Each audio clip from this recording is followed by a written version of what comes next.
Welcome to the Fit Dad Nation podcast, forging strong fathers and raising a stronger generation. It's time to get up or shut up with your host, Steve Roy. Hey guys, this is Steve Roy, the host of the Fit Dad Nation podcast. Welcome to the show. Thanks for listening. So before I introduce today's guest, I just want to take a quick moment to invite all you dads who are listening right now and who are ready to start taking action on reclaiming health and fitness and becoming better fathers and better men to join our free online community. The best way to do that is to apply to our private Facebook group, which can be found at fitdadnation.com/community. So today I have a member of our community, our Fit Dad Nation community, and he's also a member of our private group, the Fit Dad Nation Inner Circle. And his name is Paul Yevcek. And Paul's a single dad of two. And he's committed himself to become fit, healthy, and he's doing it for himself and for his kids. And he's been part of our groups and challenges, and he's made actually some pretty remarkable progress. And I asked him to be on the show because he's got a really interesting story, and I'll let him share that. But it's been really inspiring for me and for some of the other guys, and I thought it would be fascinating to hear that from him. So, Paul, thank you so much for being here. Yeah, thank you for having me, Steve. I really appreciate the opportunity to tell my story and to see if I can answer any questions as far as what dads may be curious about my story, and anything that I can answer through telling my story is definitely worth sharing. Sure. So, what I like about you and your story, I mean, you've really dedicated yourself to becoming the fittest version of yourself and being a good, healthy role model for your son and your daughter. But you've also struggled with your weight. Like, you went through a pretty significant surgery and you've made some drastic changes since. So maybe you could just start us out. Maybe let's just start in the beginning. Like, were you like an overweight kid, or was that something that came on as an adult? How did that all play out as you became an adult? Oh no, I was always the short, fat kid. So I'm 5'4", mm-hmm. And my entire life I've struggled with weight. Even in high school, I remember my mother and my father, my stepdad, my grandfather, all at some point or another throughout middle school and high school, talking to me about my weight and trying to get me motivated to exercise and to watch what I was eating. But at the same time, the healthy habits were not instilled in me as a young child. And they, of course, followed into young adulthood and then full-fledged adulthood and then on into parenthood, leading into college. And college, end of high school, beginning of college, I actually had, in a 2-year span, 4 surgeries, which 2 of them were on my back. One of them was throat surgery, and then I tore ligaments in my ankle, had to have that repaired. But over the course of that 2 years, I ballooned. I just gained a ton of weight. So if you can imagine, from about 18 to 20, I gained all sorts of weight. Was not pretty. And over the course from 20 to 25, it just got worse. I went through bouts of severe depression. I was diagnosed with a chronic pain disorder, which I've pretty much got under control at this point. But a lot of that was through getting my weight off and then also regulating my testosterone, which I'll talk a little bit on that in a few minutes. But basically, like I said, 18 to 20, really gained a ton of weight. Then it just kept getting worse and worse and worse. And what I would do is I would do the fad diets, like mm-hmm. South Beach, Atkins, whatever the hell you want to, you name it. Mm-hmm. I've probably tried it or tried a variation of it. And I literally, and I'm not joking when I say this, I would lose 10, 15 pounds and then I would stop. And no matter what I did, no matter what I tried, from that point, I could not lose anymore. I just stopped, and I would get pissed off and say, fuck it, and go right back to what I was doing mm-hmm. Before. And, food was a source of comfort for me, especially during my depressive states. Mental health is something that we as guys don't discuss a lot of. We tend to just drown it in whatever vice we choose, whether it's alcohol, drugs, food, what have you. Everybody has a vice, and I went to food. And when I was 25, I had gotten married, and I had my second child, my daughter, when I was 25. Went to my doctor, and he basically said to me, Paul, look, you have been on testosterone now for about a year. We were hoping that by getting you on this, that it would help with your weight. Me and my doctor talked for years about my weight and different diet plans that he recommended for us to do or for me to try. And he point blank looked at me and said, look, Paul, I'm not going to sugarcoat this anymore. You drink heavily, you smoke heavily, you eat like garbage. And at this point, given your blood pressure, your cholesterol levels, everything, I can't guarantee you're going to make it to 50. And that's when I looked at him and I said, okay, message received. What do you suggest? He said, I'm going to send you to bariatric surgery because I don't know what else to do with you. I said, okay, let's go. And 2 months later, I was on the slab. I had to quit smoking for my surgery, which was a really good thing. And I've battled with that back and forth since then through my divorce after the surgery. But I am back off of it, and I have every intention of not picking that back up. But August 22nd of 2017 is when I went under the knife, and I had the procedure that's known as the sleeve, which the actual terminology for the procedure is vertical sleeve gastrectomy. They go in laparoscopically, and they remove 80% of your stomach. Mm-hmm. It's a restrictive procedure. The goal is don't let you eat as much, plain and simple. So whereas, you could sit down and eat, a full steak dinner with mashed potatoes and corn, I could maybe eat about, even now, and I'm almost 2 years post surgery, I could maybe eat a quarter of the steak, a couple bites of mashed potatoes, and a couple spoonfuls of corn, maybe a roll. I still to this day have the severe restriction in terms of the amount that I can eat. Now, what this has forced me to do, though, is I eat several small meals throughout the day, whereas you probably eat 3, maybe 4 meals throughout the day. I eat 6 to 7. It just depends on what I've done throughout the day that's going to warrant me to eat again, and I try to keep track of that very religiously. You've done the intermittent fasting challenges in the group. I cannot participate in those. Mm-hmm. I will literally kill myself because during that window where you're talking about, 4-6 hours where you can actually eat, I will not be able to get enough in during that time. Sure. So I can't participate in those, but the strength challenges, so long as my carpal tunnel and my back like to cooperate, I'm usually up for them. So sure. So you were at one point over 300 pounds, and you're now what, 140, 50?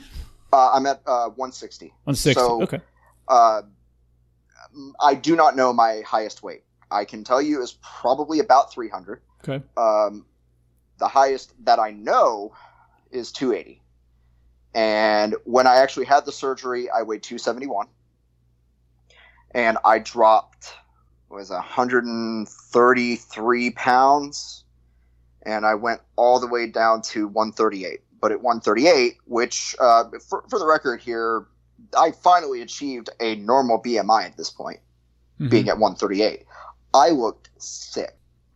And this is the part where I say, and I know, I want to say you've mentioned this before, either in the groups or in the podcast, that the BMI scale is full of shit. Yes. I looked sick. I literally looked like a skeleton wrapped in loose skin. It was disgusting.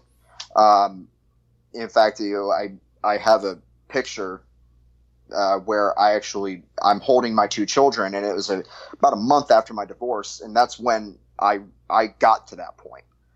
was about a month after my divorce, and I looked gross, man.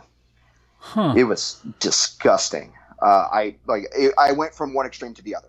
I literally saw myself as this, fat sack of shit and a lazy blob, and then I went to being a literal toothpick and thinking, oh my God, I'm still disgusting. Sure. And that is also around the time when I started following you and the Fit Dad Nation, and it's allowed me to learn that no matter what point you're at, you can always make yourself better, and you can always strive for better. And that's one of the things that I've always appreciated about the Fit Dad Nation. Just for a little plug there for anyone listening. Sure. It's always been an issue as far as my body and my own perception of it. Like even now, I weigh 160 pounds. I look at myself now and I'm thinking, holy shit, I'm getting jacked. I'm actually, I'm liking how I'm looking. My girlfriend thinks that I'm sexy as hell, which is great. Mm-hmm. So you say that's okay. So you're saying your girlfriend finds you sexy as hell, which is definitely a good thing. Oh yeah, definitely. But you can still find things to nitpick. Oh, of course. And I still do that. Oh, of course. I'll look at myself, and one big issue that a lot of people don't think about when you lose a ton of weight, and I'm talking like 80, 100 plus, is, and if you lose it very rapidly, is the skin. Mm-hmm. It literally hangs. And that's something that I've had to really train myself, is to wear that more as a badge of honor, not see it as disgusting. But that's a good way to look at it. Yeah. Yeah. It's proof of where I came from. Yeah. So, and a constant reminder to me to never let myself go back. That's it. So I want to talk about the surgery. So, I teach the basics, right? Healthy lifestyle, kind of just getting back to the basics. And I'm not against surgery, but I know there's a certain group of people that would think of that's taking the easy way out, right? That's taking the shortcut. And so, I'm curious to hear about like the downsides of this. So there has to be, with the benefits that you're reaping, right? So you're able to eat much smaller meals. You're not eating as many calories. You're losing weight. You feel great. So I'm curious to hear what the downside is to having this surgery, other than the obvious of you only have 20% of your stomach, which, but, is there something else like GI issues or energy or, anything to do with any of your hormones? Oh, yeah. To anyone who makes a comment that, weight loss surgery is the easy way out, mm-hmm. Go fuck yourself. It is undoubtedly the hardest thing I ever had to do. And I say had to do because I literally do not think that I had, prior to me getting the procedure, I don't think that I had the motivation. I don't think I had the correct mindset. And sure, maybe I would have gotten there one day. Maybe. But in that moment, I did what I thought was best for me and my children. Mm-hmm. And at the time, my now ex-wife. But that's neither here nor there. Yes, there are a lot of downsides. For example, one thing that a lot of people struggle with this surgery is there is at minimum a month where you cannot eat real food. I had 1 week prior to my surgery, I literally could not eat anything solid. I lived on 4 protein shakes a day and water. It's miserable. It was awful. I'll put it that way. And you start to question yourself at that point too. It's like, this is so difficult. Is it going to be this difficult afterward? Is this, am I making the right decision at this point? Blah, blah, blah, blah. Moving on from that, afterward, there was another 2 weeks of still being on liquids. I still could not eat real food. And then after that, there's another 2 weeks where you can only eat soft and pureed foods because your stomach is healing and you can't overstress it. The scars are still fresh and you do not want to do anything that could potentially screw that up. So you got to follow the surgeon's orders to a T, no deviation whatsoever. And so in total, 5 weeks, no real food whatsoever. And then even after that, foods that I loved, I literally will make me sick. So you want to talk about mind games? Something that you used to love now makes you violently ill. It's instant deterrent. Like I got cocky one day, a few months after I had my procedure, because I used to be, I say used to be, a huge fried chicken fan. So you think about like Raising Cane's. I don't know if you guys have that up there. KFC, Chick-fil-A. Oh yeah, Popeyes. I used to eat that regularly. Now I will get violently ill and I will be down and out for a day.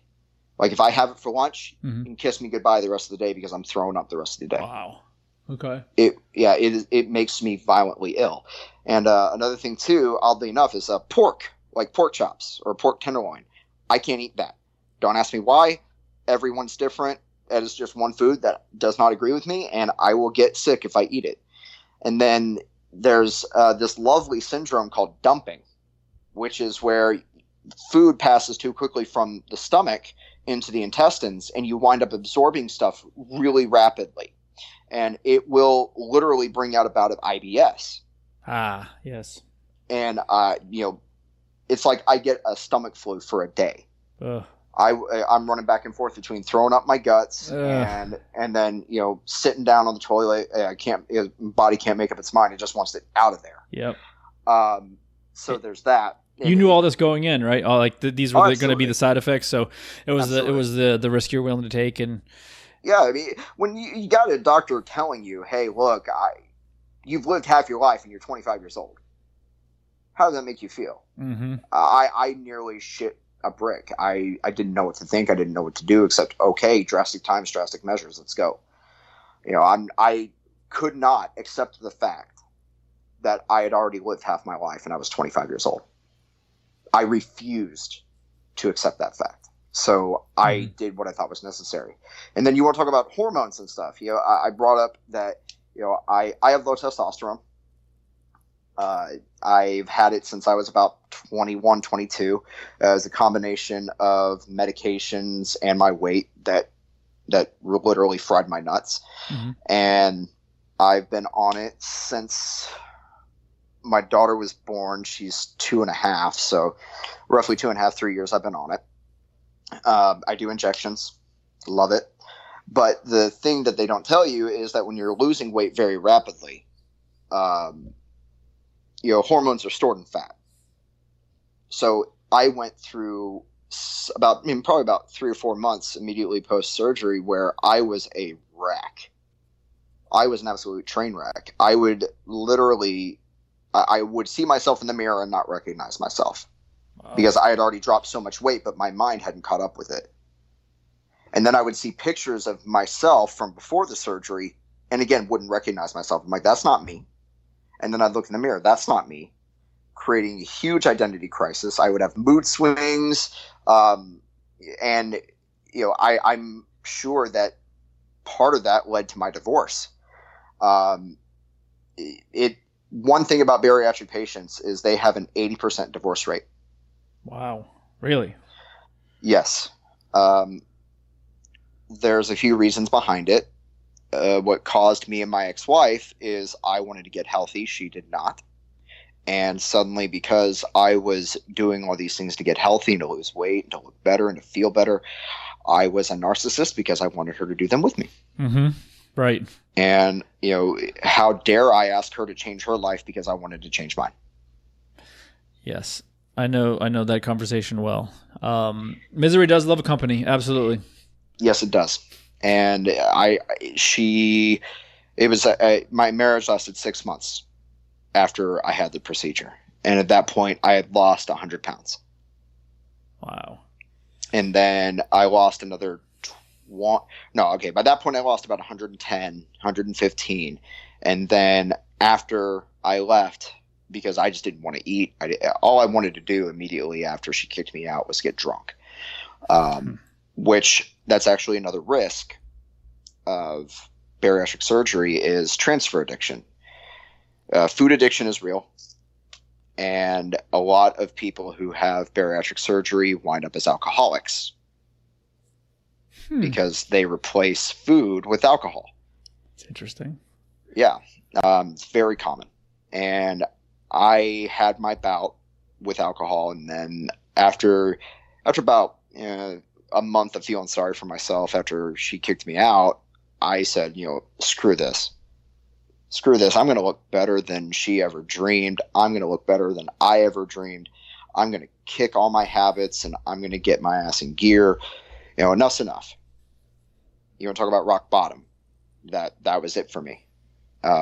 So I quit drinking, which I do imbibe from time to time now. Mm-hmm. Nowhere near as much as I used to when I was with her. She is an alcoholic, by the way. And no, I don't drink near as much as I did immediately post-divorce. It's a treat now. Okay. It's not a habit. And then the smoking, I quit for the procedure, and she never quit, so I picked it right back up with her. And then after she kicked me out, I quit again. And then had a crazy short-lived rebound, and then broke up with her, picked it back up, and I'm putting it back down now. So, okay. Yeah, and it's, you want to talk about addictions, it should be no surprise. I have an addictive personality. I got to 300 pounds. I lost it all. Now I'm trying to replace it with whatever I can. That's where that transfer addiction comes into play. And me now, I'm trying to weed back out the things that I've let back in because I know that they're self-destructive. Mm-hmm. And if I want to show myself and my kids how incredible I can be physically and what a truly healthy life looks like, then I need to get back to that. And that's exactly what I'm doing. Yeah, that's great. So let me ask you this. So I'm pretty fascinated by that show, My 600-Pound Life. And so yep. I like the stories. I mean, it's a mess because, it's kind of a crazy show if you haven't seen it. But what I found that in watching it is almost every one of them blames someone or something other than actually taking responsibility for their own issues. And so was that ever an issue for you? It's very common for overweight people to blame. But were you at that point? I know you had some bad addictions. You were in a shitty marriage. Things weren't going great for you. You weren't in the best place. But was it like, you know what? I'm going to own my shit and I'm going to make this decision, which is going to suck, to, have this surgery. This is a life-altering decision. Mm-hmm.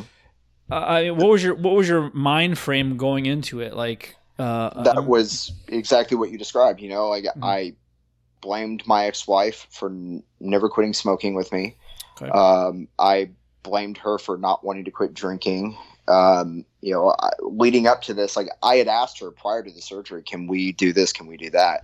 And she didn't want to do it. And I didn't have the motivation to do it on my own. I'll just be honest. And that part I take responsibility for. Mm-hmm. And yeah, it's exactly it. I finally had enough. And I didn't know how else to do it because I did not have the willpower to force myself to do the things that I needed to do. Just to be truthful.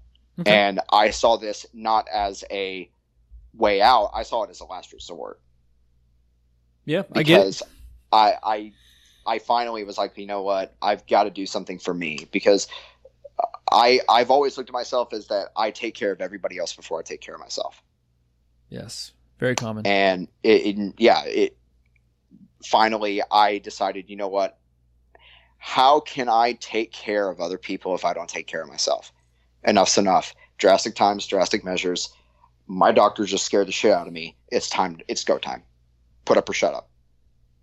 Yeah. That was exactly the mind frame I had. Yeah, and like you said, you didn't take the easy way out. Like, it doesn't really matter what people think about it, but in my opinion, I don't look at that like, hey, this is the easy way out. Just like when I watched that show, yes, they can't accept responsibility, but these people are just wallowing in this horrible habit, perpetual stream of overeating and being depressed, and like they're stuck. I mean, a lot of them, there's just so many emotional issues attached to that, but I'm not looking at your situation and being like, okay, he took the easy way out to get this surgery, and now he's thin and blah blah blah. You're sacrificed a lot to do that, and more importantly, what you're doing now. I mean, you're super active in the groups. You're fit. You're constantly doing stuff to improve your health and your wellness, and that's ultimately what it's all about too. And now your kids are going to grow up watching that. They're not going to see a 400-pound dad in a couple of years. They're going to see a 160-pound lean, muscular dad. That's the goal, man. The one thing that I think people fail to realize, even going into getting this procedure, is if you don't fix your head, it doesn't matter how your body looks. Yep. That's plain and simple. Yeah, absolutely. That can't be overstated. People don't think about that enough, but yeah, you have to get right in the head. That's absolutely true. I don't talk about that enough, but it's extremely powerful to understand that piece of it, because you go back to where you were.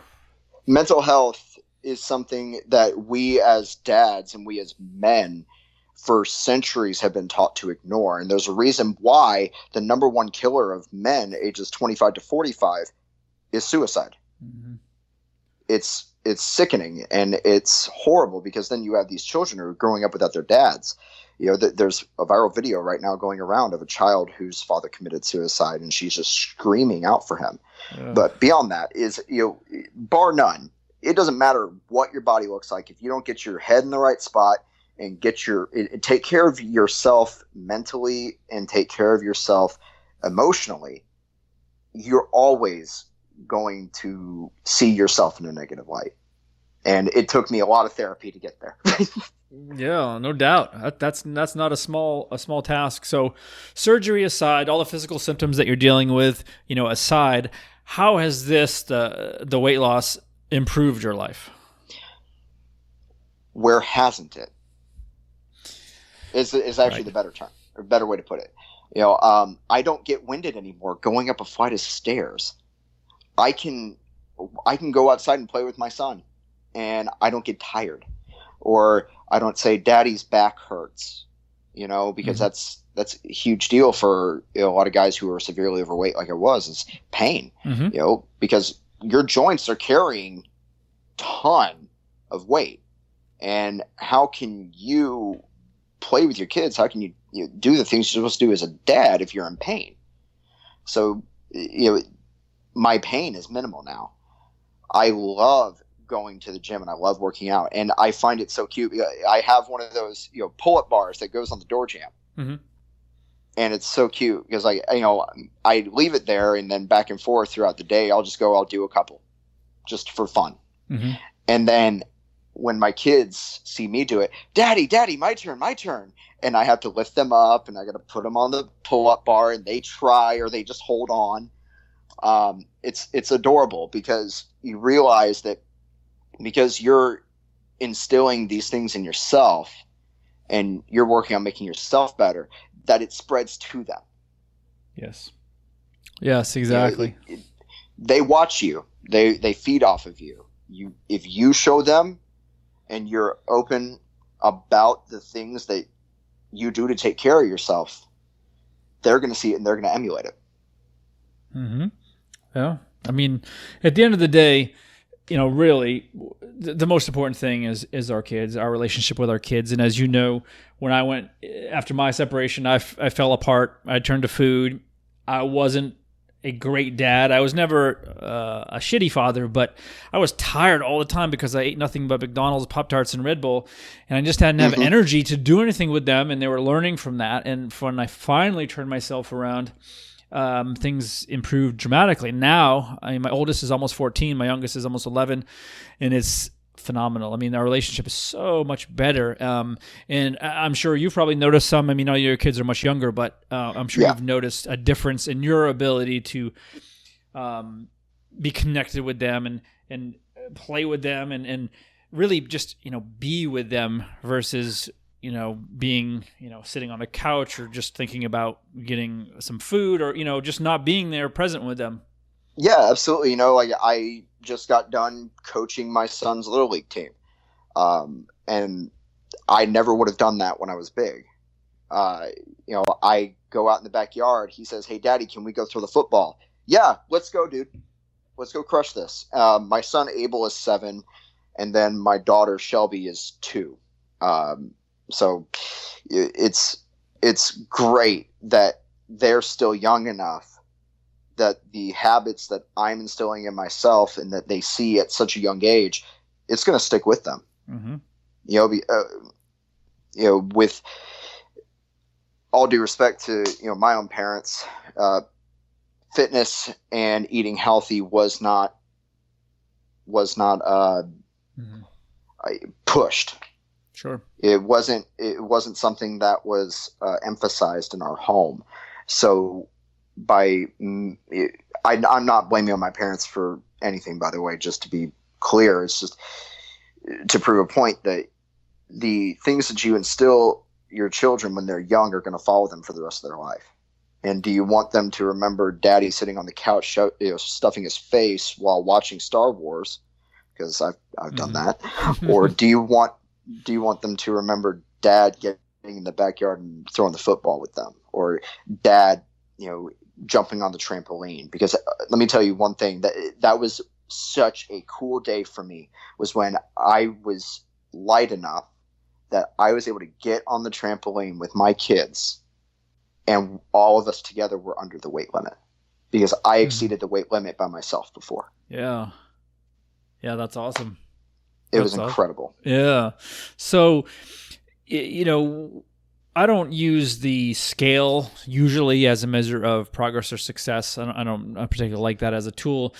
Obviously you've made a drastic change with your weight, but what are some other things, like I call them non-scale victories? Like what are some other things that you consider, progress for you? Let's see. Well, first of all, do you like how you look? That's the biggest non-scale victory there is. And if you like the way you look, then you're going to be happy. As far as other things, like being able to buy smaller clothes and to look good in more fashionable items. I used to wear nothing but, gym shorts and t-shirts and baggy clothes. And even my dress shirts, they were baggy or they were loose fitting because I was embarrassed by my size, but they wound up making you look bigger anyway. So it's kind of counterintuitive there. Mm-hmm. But now, I go to work in a 3-piece suit and I think I look good. I wear things that I see in magazines, fashion wise, and it's such a good feeling. And another non-scale victory is, obviously in the bedroom, God, sure. Let me tell you, losing a ton of weight, you gain inches to make up for all the inches you lost. And, the endurance is there. It's so much better. And that's a huge one for me. With me being on testosterone injections, it's just killer. And of course, keep my girlfriend very, very happy. So, well, yeah, that's a confidence booster right there. That's big. That's definitely huge, man.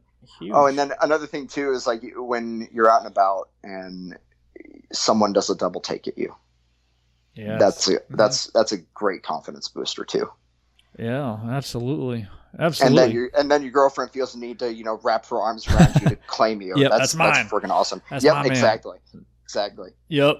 As you were talking, I was just thinking about, you said your girlfriend, and I just thought of, your relationship with your wife. And I was in a similar situation. My wife didn't have a lot of interest in being healthy, and I let myself slide because of it.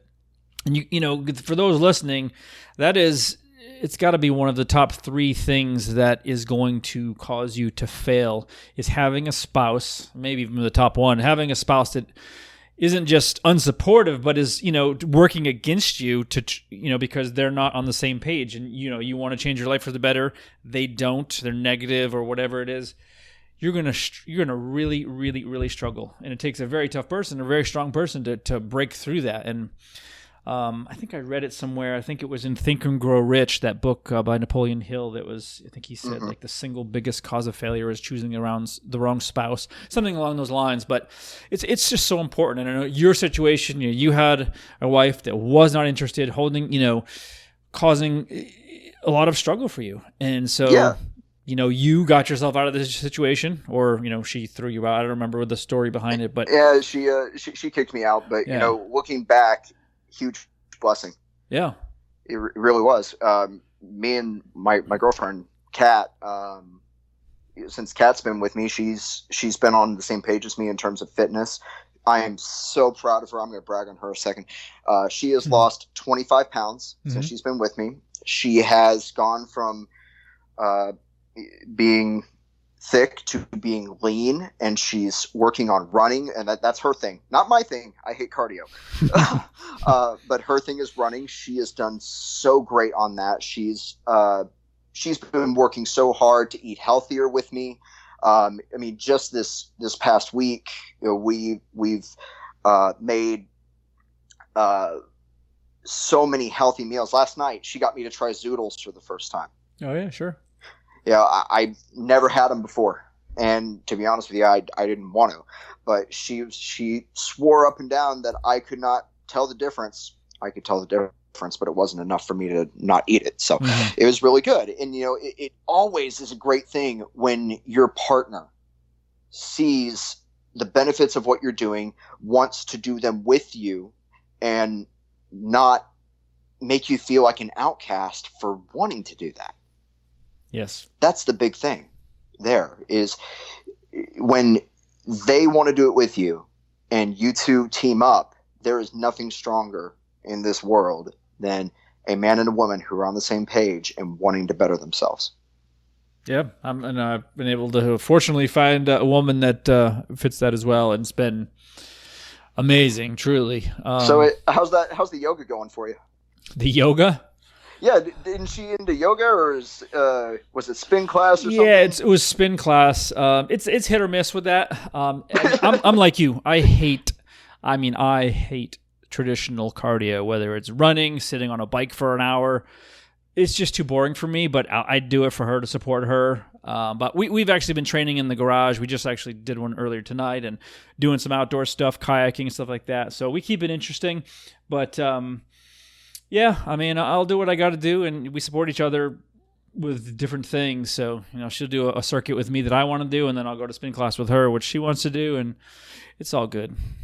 Oh yeah, and it's always great. Katrina, she enjoys running. That's her deal. She loves to go running, but she doesn't necessarily need a partner. That's the one thing about her. She doesn't necessarily need a partner to go running with, but she needs the time given to her to go do it. Sure. Makes sense. So, what I do for her, and she does it for me in turn, is she'll say, "Hey, Paul, I'm going for a run. Kids are yours. I'm out." Yep. And she goes for her 30, 45-minute run.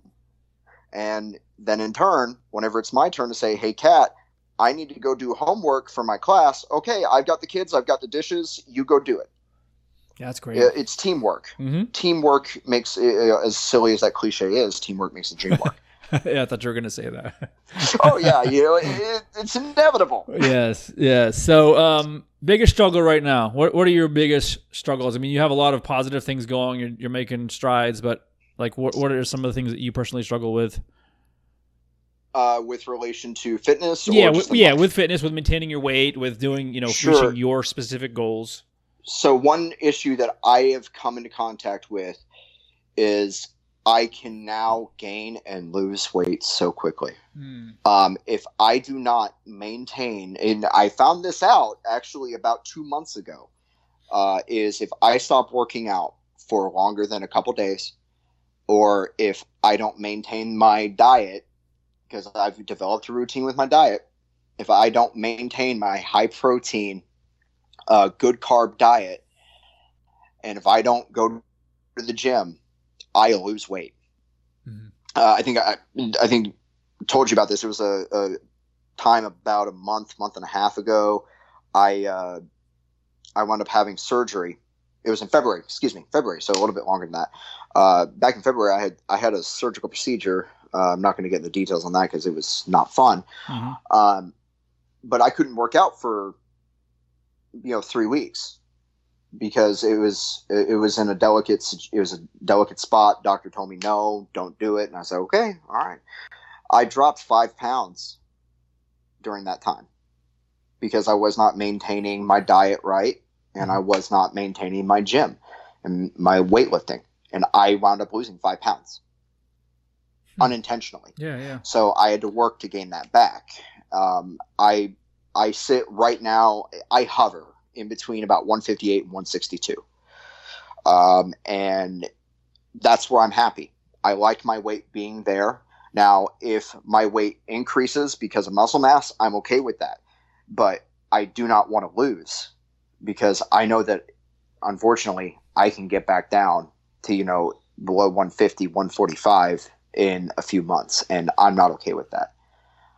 I like where I've gotten to, but that's my biggest struggle is, maintaining my diet, maintaining my rhythm in terms of getting to the gym regularly. But how I've been making myself do it is that's me time. Going to the gym, that's my self-care. It's where I get my frustrations out. That's my self-care. And in terms of my diet, I got to stick to it. Mm-hmm. There's no ifs, ands, or buts. So is that pretty common with people that have the same surgery where instead of fighting weight gain, they're fighting weight loss? Yeah.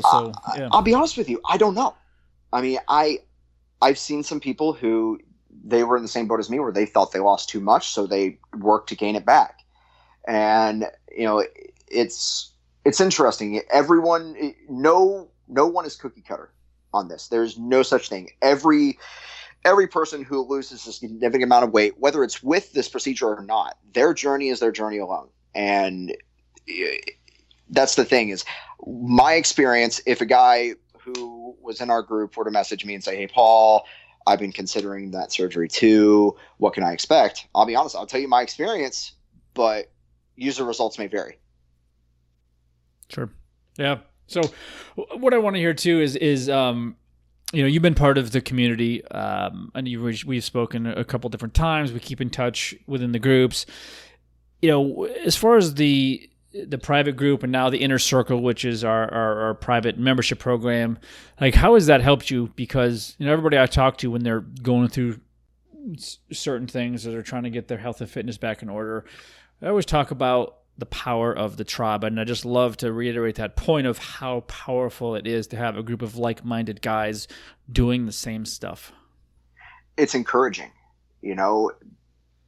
when you have a group of people that you can communicate with and that'll help keep you accountable, and that you see that, Chris Vion, Vehon. I don't remember. I don't know how to say his last name. Yep. That dude's incredible. Mm-hmm. I mean, I see stuff like he's doing, and I think, oh my gosh, nope, I got to keep up my stuff because I got to look better than him.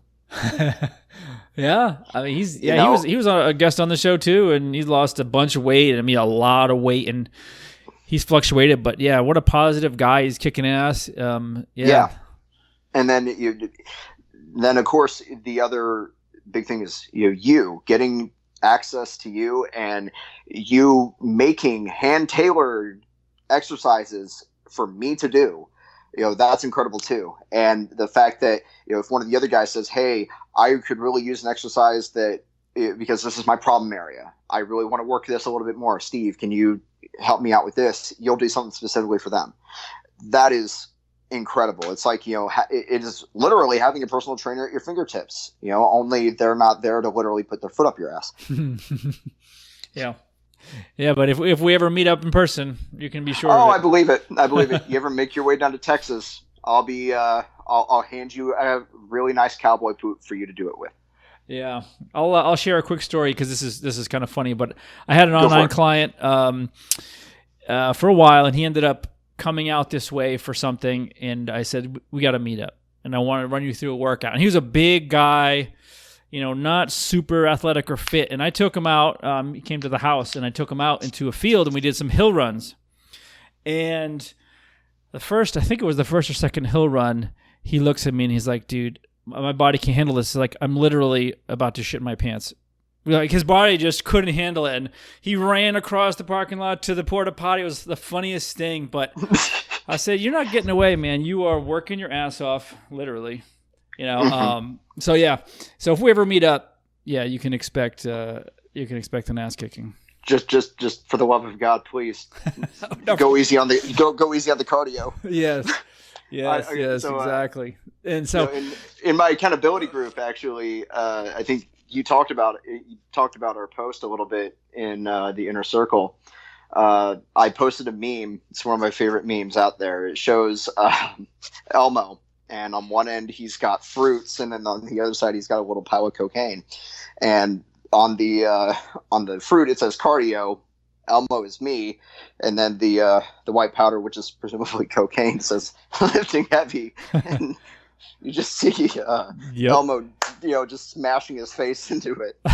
That's me. That's yes. me. 100%. Yes, exactly. Yeah, I'm right there with you, man. But so last thing, there's something that I read that you had written. I read something that you had written a while back. It was a post that you published on my website, and you wrote, as long as you never give up and never accept defeat, how you get there isn't never an issue. It's why you do it that matters. And that's just, when you listen to that, that's where it's at, right? It's about the why. That's the thing that's going to inspire and motivate you to make these types of huge changes that you have gone through. It was your why. It wasn't how, it was why. Exactly. Results are results. It doesn't matter if you take a straight path, if you have to zigzag or bob and weave to get to your results. What matters is the end. And if you achieve that goal, who cares how you got there? Speaking truthfully. Yeah. So I appreciate this, Paul. I mean, this has been great. I think it's shed some light on some things, and I think it'll be really a lot of interest to a lot of guys. So thank you for sharing it.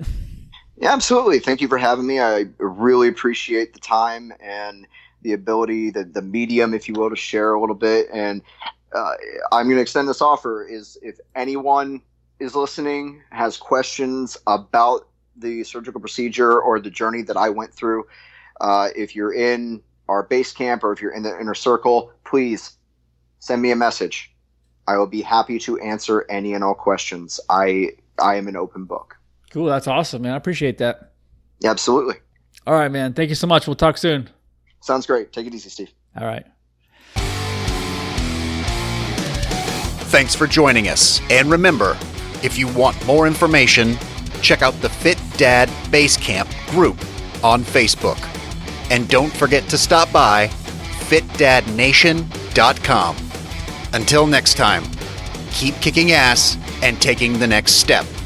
You can do this, Dad.